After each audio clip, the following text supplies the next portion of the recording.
Next one, out of Portland, Oregon. That fucking weird ass town out west. So, with all this coronavirus stuff going on, businesses shutting down, more silver linings if you're looking at them this way. A strip club owner obviously had to shut down, but what he is allowed to do is offer the essential service of food delivery. Now, I guess they have some bang up food at this strip club. So he started what he likes to call Boober Eats, where he sends scantily clad strippers to your door from 7 p.m. to 1 a.m., which is pretty solid. Rock solid. Pretty solid. With bags of food from the strip club.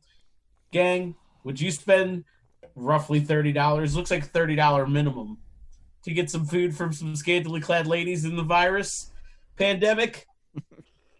Depends on which virus you want to catch. No, there's lots of viruses going around in this one. Certainly some pink eye to be fed. So this is essentially like, okay, not too far down the street from us, Hooters they have a kitchen. They make food.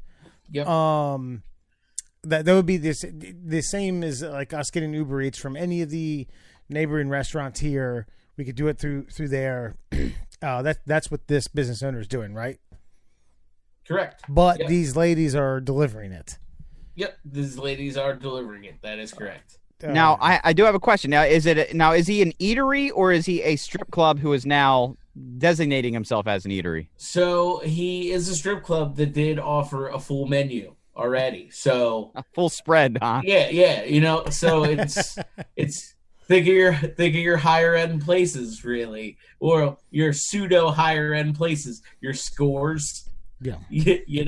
Things like that where you can grab a quick steak, turn over, make it dong out here. And then, it's like a place like Scores. If you order medium rare, you get medium rare. Yeah, you don't get medium or medium well. You get. I don't like a fucking cook back there. There's a chef back there. I don't like anything bloody at the strip club. You afraid of pink eye? But yeah, man.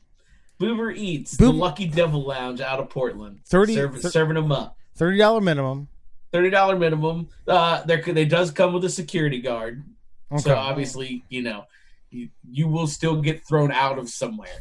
Like he will come into your house and throw you out of it and then leave your house if you touch the stripper. It's like a Terry Tate Terry Tate-esque office linebacker type thing.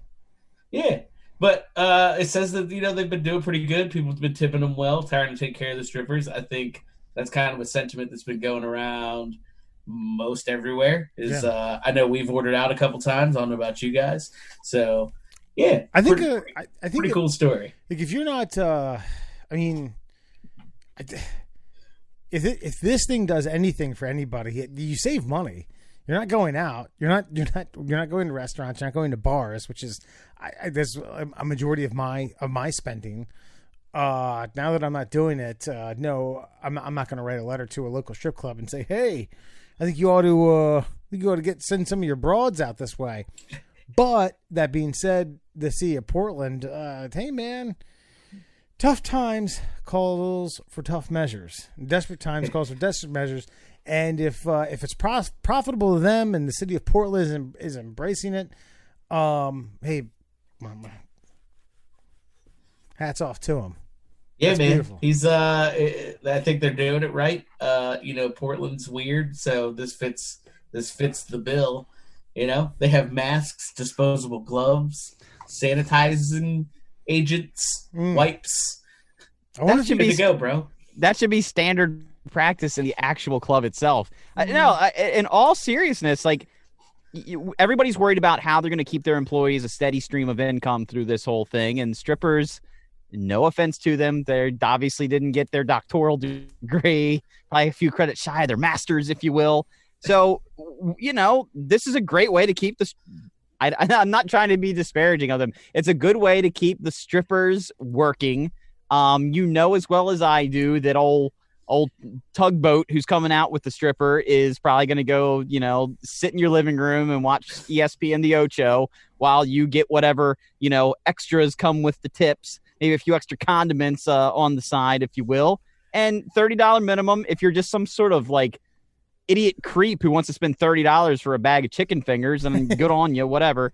But they're spending more money. The strippers are coming over. They're probably doing a few lap dances before they leave.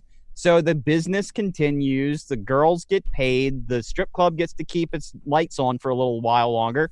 So all around, I mean, the kind of guy who's calling a strip club to get some food is the kind of guy who's going to go drop $1,000 at the strip club on a Friday night in the first place. So everybody wins. He's just longing for it. Now, do you think when you said old tugboat, do you think it's tugboat from the WWF? Yes. Half of the natural disasters, typhoon, that guy? Unfortunately, Earthquake has since passed. Yeah. But yeah, Tugboat, after he lost his life partner, he had to find a little something extra to do on the side to earn a little extra cash, and just, being a bodyguard in his mid-50s for a strip club taking chicken fingers on the run.